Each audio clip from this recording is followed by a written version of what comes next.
Bit of a long opening intro, but yeah, what else can you do? Hello, this is Hassan from House Reviews here for today's review. Something I pushed forward a little bit in line with a certain with the passing of the director of this and the creator. Yeah, I was always going to do this, but this year, but yeah, things obviously changed a little bit with schedule. But in the meantime, well, sparkle, sparkle, sparkle.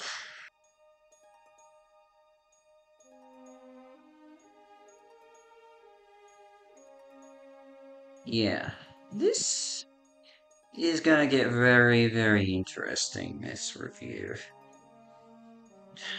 But, and this is something this is a film I haven't touched in years. And I mean literally in years.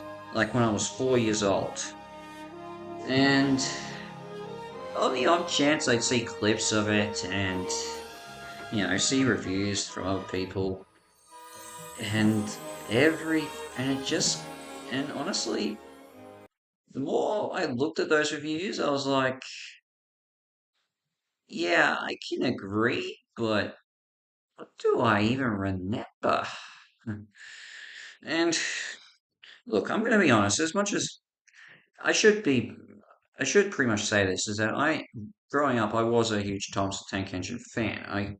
I obviously watched the show growing up on ABC for kids. I remember collecting owning a few DVDs and VHS tapes, well, DVDs mainly. I remember having a lot of toys.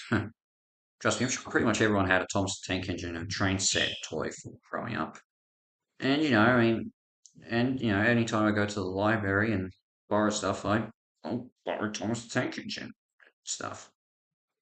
And, it's interesting the way I look at it. I was probably in the middle of the transition period between the show because I'm pretty sure when I started watching it or remember watching it when I was about 3, 4 years old, that was when the show's creator and who the late Britt Allcroft left the show, um, and was when the show started to go down a bit of a downhill spiral, according to fans of this, and I mean this is when and it was pretty much after it was around this time they still were using the model sets for a while, but then they shifted to CG. Eh, yeah. I'm gonna go honest. Be honest with you. I hated the way it looked in CG. When I first saw when the mouth started moving on the trains, I was like, I was disgusted. Oh boy. I consider it one of the biggest jump the shark moments in television. I know. I know. In the meantime. But that is a topic for another discussion. What we're here to talk about is the movie, which continues to remain an interesting part of the show's legacy. Mainly just because of how much of a colossal failure it was. And I'm not talking just about a critical failure, but also in terms of the legacy of failure in terms of the show's legacy. You could not describe of an adaptation that continues to remain so hate hated for how bad it messed things up when the cre- when the team who made the show made this movie and why they made these choices. Of course, granted, it's worth noting that this film was obviously re-edited after the failure of its test screen, which is a topic for another day. But a lot of things were changed after they were shown to test audiences, in particular with the voice acting, one of the villains of the humans, and certain plot threads that just really didn't make sense. And Yeah, and I haven't seen this director's cut that came out about 4 years ago.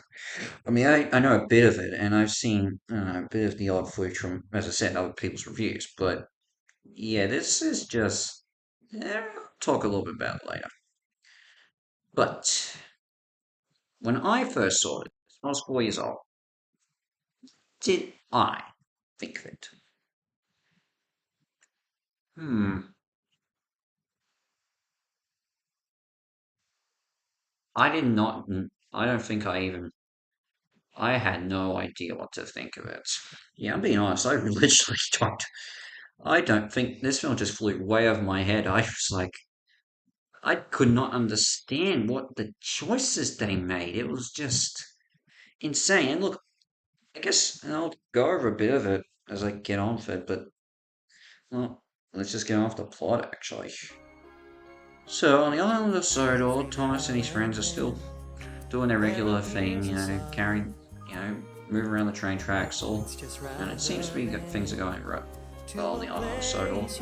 But while the Fat Controller, or Sir Topham Hatt, as he's known in the American dub and the film, leaves to go on vacation, a naughty Diesel known as Diesel 10 shows up and aiming to destroy all steam engines by trying to find the mythical lost engine, a steam engine that disappeared years ago, who apparently would connect, who apparently would, is responsible for the life of all trains on the island. So,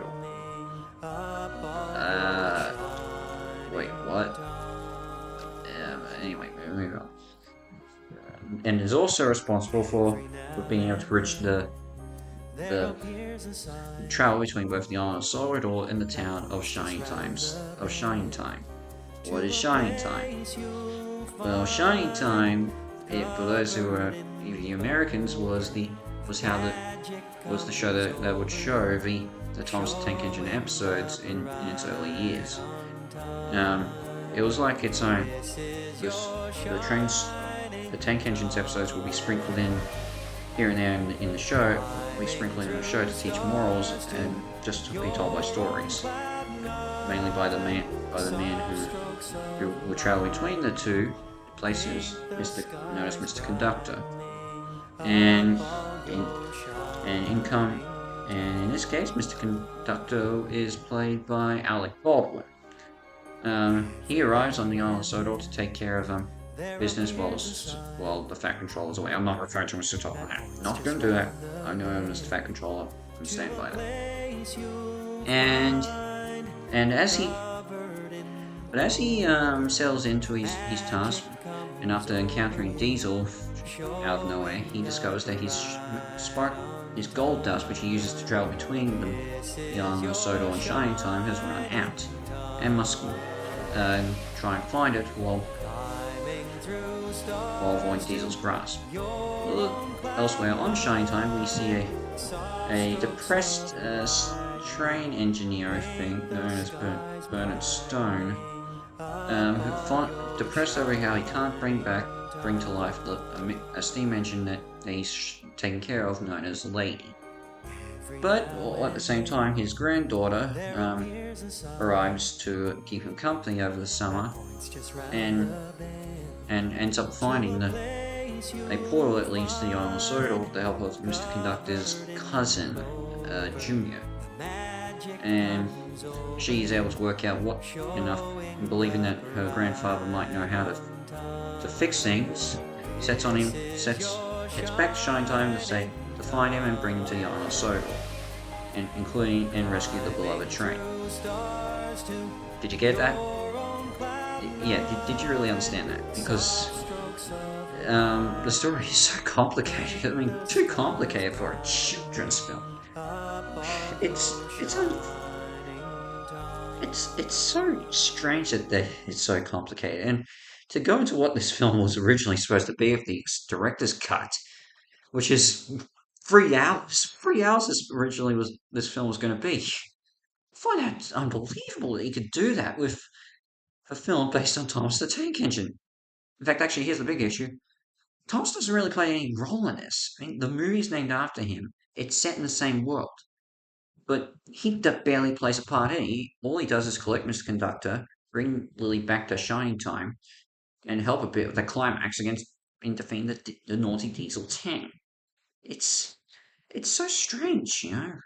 I mean, this was originally planned out. This was what Britt Allcroft had decided to do. She only really had Thomas as a secondary character, but this was all about the humans from Shining Time. And I'm like, but that's the thing. It's a bad. The reason why it fails is because no one from America and no one, well, no, not from America, no one from the UK and no one really from Australia really knew Shining Time. It was exclusive to America. That was how they showed the Thomas the Tank Engine episodes. And and even then, the show ended after 6 years before the film went into production. So by then, the show had kind of faded into obscurity a little bit. I mean, sure, you can, yeah, I mean, sure, it's somewhat memorable because that's how the show was. You could, because that's where the likes of, you know, it could be seen as memorable, but, it fails spectacularly because it wasn't around anymore. And if this was an attempt to bring it back, well, you could have done, if you were going to try and integrate both aspects into the film, do it, do it in a different way and treat it, well, more, let's say, should have brought back the show first before integrating into the film. There is a, and but then again, that's not the story isn't the, it's not just the storytelling that's the big issue. It's also how much they treat the original show when it comes to all the integration of magic. I mean, magic was never really a part of the show. I mean, it was, yeah, you could say, yeah, you got talking trains and helicopters and cranes and buses and all that, and steamrollers. But the fact is, with the show, it still kept it a very grounded and realistic tone. Every accident that happened felt legit, and even afterwards, in season 6, which is where I think I started the show, and I know that's a lot of people have thought that's where the show started to go downhill. Well, I don't know. I thought it was okay. I mean, it's much. Season 6 of Thomas the Tank Engine reminds me a lot of season 4 of SpongeBob SquarePants, where yeah, you could say things start to lose their way a little bit, but they still had some really good and enjoyable episodes. Hell, even with SpongeBob, my favorite episode of the show is actually in the 4th season. The one difference that SpongeBob has is at least it had a better movie.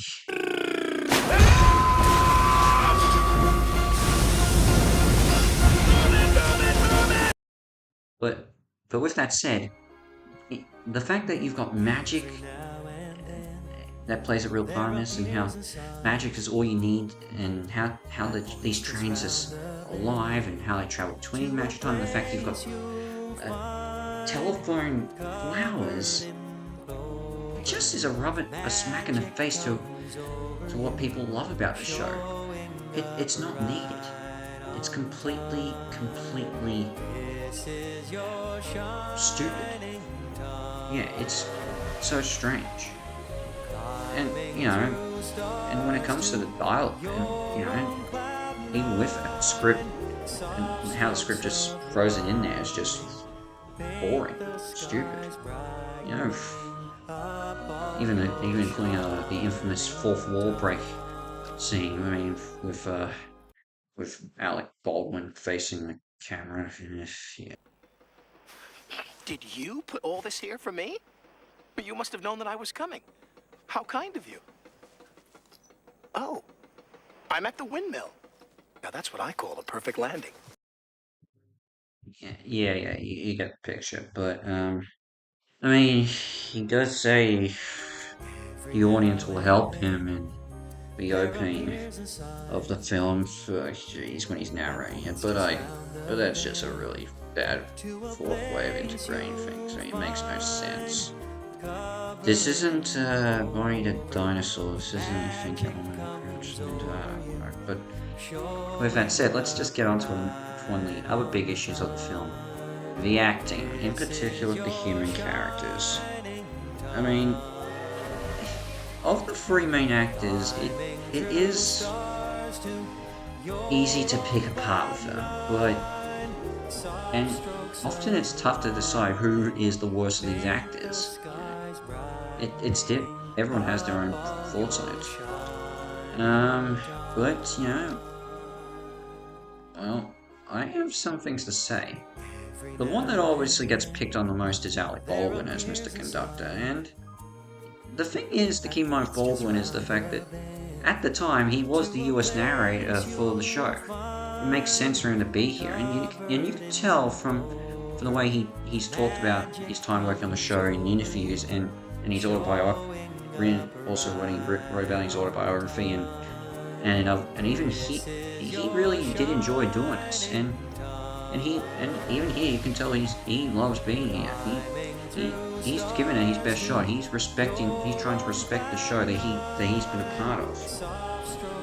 But with that said, it doesn't mean his performance is that good. And when he goes a bit too silly, he can be a little bit, very, very, uh, What do you think? Why do you keep hitting him like that? You're gonna have to have a timeout. yeah. With these moments where he does go a little bit too whimsical and stupid, well, actually, not really stupid, but dumbfounded and not lacking any intelligence. In fact, his intelligence level is pretty flimsy to say the least. He figures out things at one stage that we already have figured out, then he forgets them in another scene. It's so baffling just how he is with this. I don't, but the thing is, as I said, I don't think you can put a lot of the blame on him. He's not the worst, and as I said, it makes sense for him to be in this film. The person who doesn't make sense to be in this is the late Peter Fonda as Bernard Stone. Why does he not make sense? It's because he's depressed in every single scene that he's in. Okay, with the exception of the climax, but gee, seriously, man, you just take a break and show some emotion. He's just so depressed over just not being able to get this engine to steam. It's just, and I know in the original cut, it was his motive of why he feels the way he does is different because obviously the villain they cut out, which is P.T. Boomer, I think the name was, yeah, P.T. Boomer. He just it meant his reasons were a bit different as to why he was depressed, but it's the way it's written here. It's just he's so stupid. Why he's so depressed. In my view, hands down, Peter Fonda's performance, and this is one of the worst performances I have ever seen in any film. It just is so wrong for this movie. And even when his granddaughter shows up, he doesn't show any emotion. Even when he finds out he's on the wrong train, and when he finally does show emotion in the climax, he just feels unnatural. I don't get it. He's just, ugh. Nothing feels right about this character. And I don't know, Peter Fonda was a great actor, but this is definitely probably his worst movie in my view. The other actor that's in this is Mara Wilson as Lily, Bernard's granddaughter. And I guess the one thing to keep in mind, the fact is that this was Mara Wilson's final film before she would retire from as a child actress, and in fact, to be fair, she hasn't really done any more movies since then. Well, not theatrical stuff. I mean, the old documentary and short film here and there. But I think it's pretty clear to say that she was just getting through this she was just, trying to just gain through this just to get, and then before she was ready to retire. I mean, yeah, I try and I give her a bit of lenience because of that. I mean, the thing is, I mean, I don't think she is the biggest issue in this. She was just getting through. She was looking, probably waiting to get to the end of her career as a child actress. I mean, she obviously, I think it was 4 years earlier when she was making Matilda, she lost her mother, and that obviously probably influenced her to decide when she did to retire. yeah, yeah, it was very. I don't, I don't blame her for doing for her performance in this. Even then, it's actually not that bad. Um, the other thing to keep in mind are the voices for the trains, and these voices do not work for me. And this is a large nitpick the root to the because of the large reason as to why it's the way it is because of of the test screenings. All the actors, well, pretty much most of them, were replaced with different people to be accustomed to, for the American audience. And that's the thing; it was for the American audience that they changed all these voices. And some of these voices just do not work. I mean, I can buy some of them, like the likes of James and, well, especially James and Gordon, and they just make they don't work. Even Percy, I'm a bit torn on a little bit. I mean, I don't know, it just does. I don't know. I mean, kind of, and then there's Diesel's voice. Well, actually, the thing is with them, with Percy and James were supposed to be voiced by the English narrator at the time, Michael Angelis, and that would have been I would have liked that to happen. But the Americans didn't like that, and they went the way they did with them. And with Diesel, I mean, I don't know, the voice that they gave, Neil Crone, who voiced him, who also voices Gordon, he's, you can tell he's having fun with Diesel, but I don't know, I kind of like that they have kept Keith Scott, who was originally supposed to voice him in the because Keith Scott is Australian, and I've been a fan of his voice acting roles in a variety of projects, so I would like to hear him. I guess and speaking of Diesel, he just feels so ridiculous to me. I cannot take this guy serious. I know a lot of people consider him the bright spot of the film, but to me, he's just a. When I think of this film of Fire Jumps the Shark, I think of Diesel. It's just, my gosh, it's just that. I mean, the thing is, there are other Diesel engines in the show, and they feel right at home in the show. This guy, with his giant claw, like, jeez, I can't stand him. Yeah, it's it's just yeah. Of course, um, I guess with that the other things to keep in mind are uh, even though they've obviously trimmed out a lot of with the original director's cut, there were a lot of side plots that were meant to be in this. Obviously, there was the villain, the human villain that they cut out being P.T. Boomer. Um, you have a different way of opening the film where Lily and a young teenager who helps burn her grandfather out, Patch, was supposed to open the film telling telling the story to their young children, which I don't know could have worked. That could have gone anyone's way. Um, and a bunch of other side plots, including one that they brought in George the Steamroller to help Diesel then turn on him later. Uh, I don't know, just though they obviously cut those out to trim out the feature. But even then, the side plots they do have in this it's just too many of them. And how they're supposed to integrate into the story, just feels circumstantial. But the biggest issue with this film is just, yeah, Shining Time. No one really outside of America remembered it, and and it finished 6 years before the film. It just doesn't make sense to add it in here. I can admire Brit's attempt to try and combine both shows together, but you really got to keep in mind that only one audience saw it, and it they just didn't. No one really cared. It was just point. They probably they forgot about it at the time too. Yeah, it's a very sad way that this film failed in many ways with all these problems. But I guess if you have to be honest, it's not like there are some good things to be steamed out for this. Pardon the pun. And I mean, the musical score is actually not too bad, and feels very close to being Thomas the Tank Engine. I mean, with the score, and you got it does it does feel right, and does feel on a grander scale. The train models still look great, and seeing all the sets of Sodor was always good to see.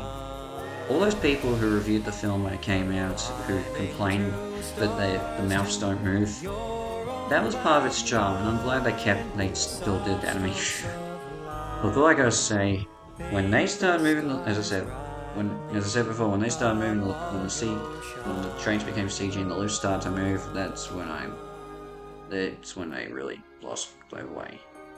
And the other thing I want to keep in mind, as much as I'm not a big fan of all the voice changes for the trains, there are two I'm okay with.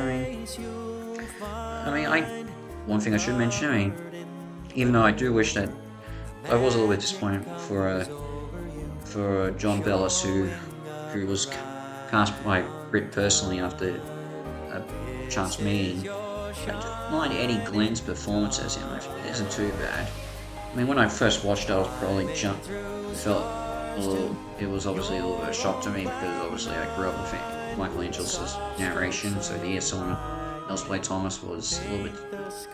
Yeah, but I think it was a good choice. He sounded right. Definitely felt okay too. And the other one is Toby's voice.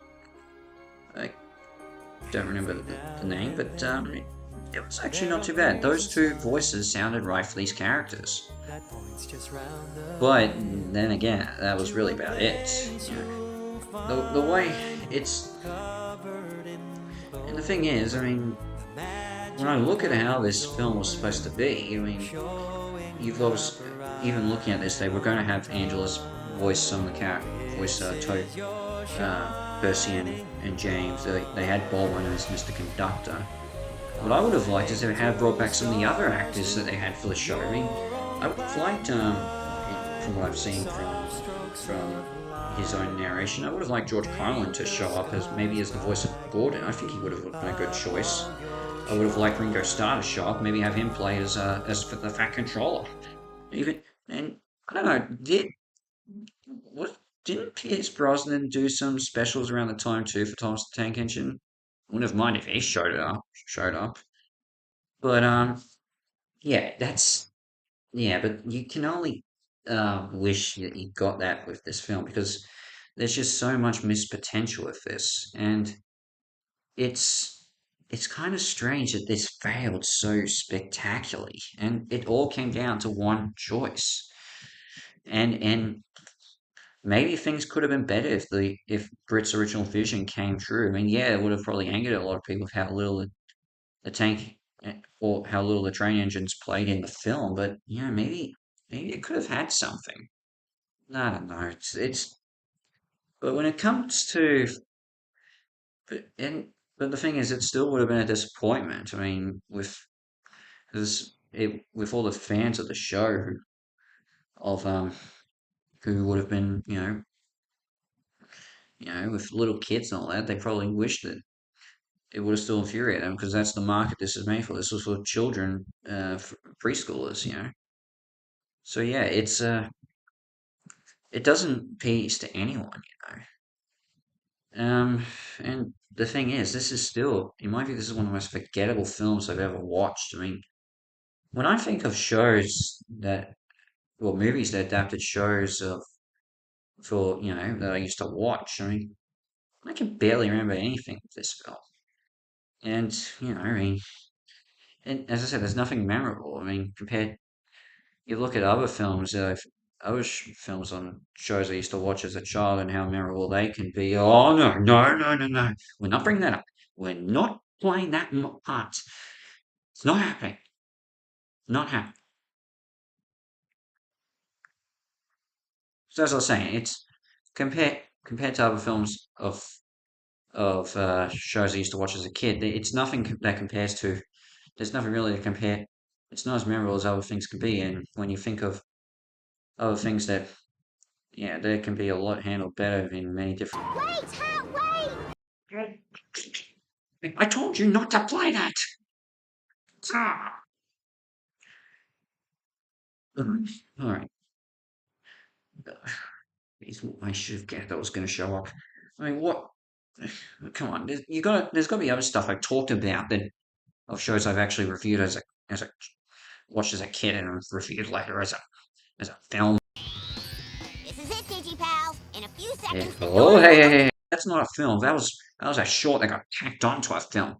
What else is there? Come on. I'm Blinky. Bill, my whole life's a thrill. I do exactly what I want. I'm Blinky. Bill. I did watch the show, but I didn't watch the movie till years later.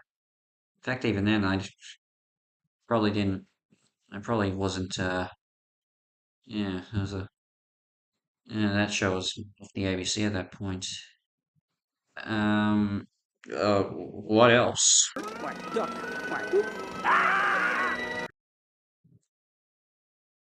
That it I haven't reviewed. That I did it before the flick for.